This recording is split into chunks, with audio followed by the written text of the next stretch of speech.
Break के बाद आप सभी का बहुत बहुत स्वागत है। आपके साथ मैं हूं कीर्ति दीक्षित। वक्त हो चला है मूक बधिरों के लिए समाचार का। देश के किसान कृषि कानूनों के विरोध में 10 दिनों से सड़कों पर हैं। वे दिल्ली बॉर्डर पर डेरा डाले हुए हैं।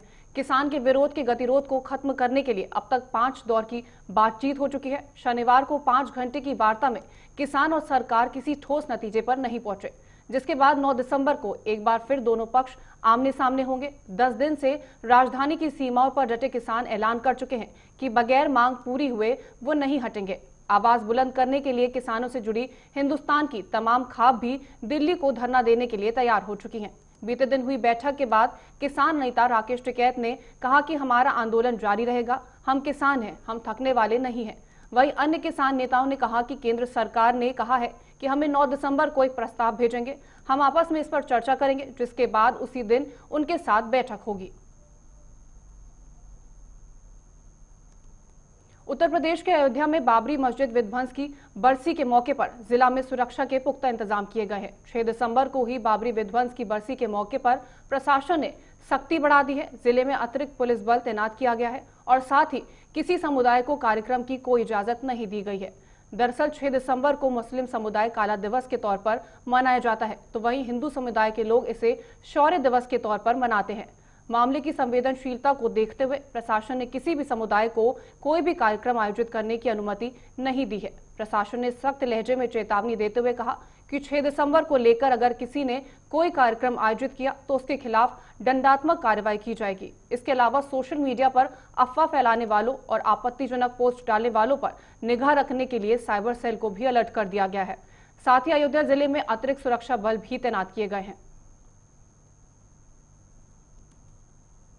अंग्रेजों के जमाने में बना भारत का संसद भवन अब सिर्फ इतिहास में रह जाएगा। वर्तमान संसद भवन के पास नए संसद भवन का निर्माण किया जा रहा है। नया संसद भवन कैसा होगा, इसकी तस्वीरें भी सामने आ गई हैं। 971 करोड़ रुपए की लागत से बन रहे नए संसद भवन का भूमि पूजन 10 दिसंबर को दोपहर 1 बजे प्रधानमंत्री नरेंद्र मोदी द्वारा किया जाएगा। लोकसभा के अध्यक्ष ओम बिरला ने इसकी जानकारी दी। ओम बिरला ने कहा कि नया संसद भवन आत्मनिर्भर भारत का एक ऐसा मंदिर होगा जो राष्ट्र की विविधता को प्रतिबिंबित करेगा। ये पुराने संसद भवन से 17,000 वर्ग मीटर बड़ा होगा। उन्होंने कहा कि इसे 971 करोड़ रुपए की लागत से 64,500 वर्ग मीटर क्षेत्र में बनाया जाएगा। टाटा प्रोजेक्ट्स लिमिटेड को नए संसद भवन के निर्माण का ठेका दिया गया है। वहीं लोकसभा अध्यक्ष ने कहा कि design HCP design planning and management private limited ने तैयार किया है।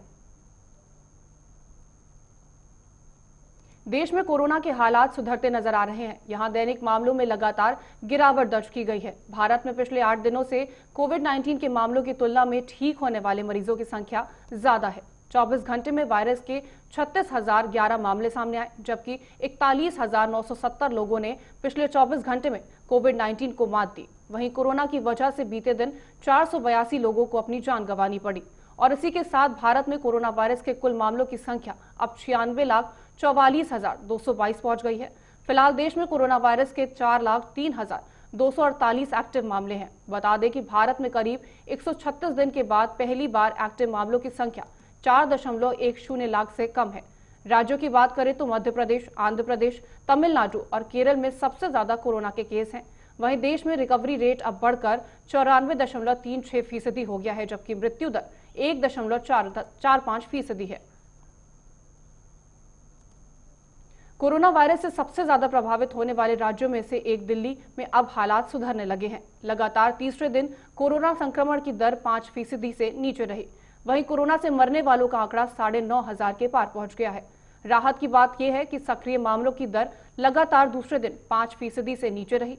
साथ ही रिकवरी रेट में भी अभी तक उच्चतम स्तर पर है। बात करें संक्रमित मामलों की तो पिछले 24 घंटे में 34,019 नए मामले सामने आए। इसी के साथ दिल्ली में कुल संक्रमितों की जो संख्या है वो 5,89,554 हो गई। इसी के साथ अवधि के दौरान 77 लोगों की जान चली गई। कोरोना से अब तक दिल्ली में कुल 9,557 लोगों की जान जा चुकी है। इसी बीच दिल्ली में पिछले 24 घंटे में कोरोना से 4,916 मरीज ठीक हुए। इसी के साथ ठीक होने वालों की कुल संख्या 5,53,292 है। कश्मीर घाटी में हुई बर्फबारी ने अपना प्रभाव दिखाना शुरू कर दिया है। बर्फबारी के साथ ही शीतलहर ने घाटी को अपना आगोश में ले लिया है। बर्फबारी की वजह से जम्मू संभाग को घाटी से जोड़ने वाला मुगल रोड और श्रीनगर लेह हाईवे बंद हो गए हैं। पूरे प्रदेश में बादल छाए रहने से ठंड बढ़ गई है। जोजिला पास और द्रास क्षेत्रों में बर्फबारी की वजह से श्रीनगर हाईवे का यातायात भी बंद हो गया है। कश्मीर के पहलगाम और गुलमर्ग के पर्वतीय क्षेत्रों में भी बर्फबारी हुई। बता दें कि मौसम के करवट बदलने से प्रदेश में तापमान में गिरावट आ गई है। श्रीनगर में दिन का अधिकतम तापमान 10.8 डिग्री सेल्सियस रहा और न्यूनतम तापमान 1.7 डिग्री रिकॉर्ड किया गया है। वहीं मौसम विभाग ने 8 दिसंबर को जम्मू संभाग में सामान्य से भारी बारिश और कुछ इलाकों में हिमपात होने की संभावना जताई है।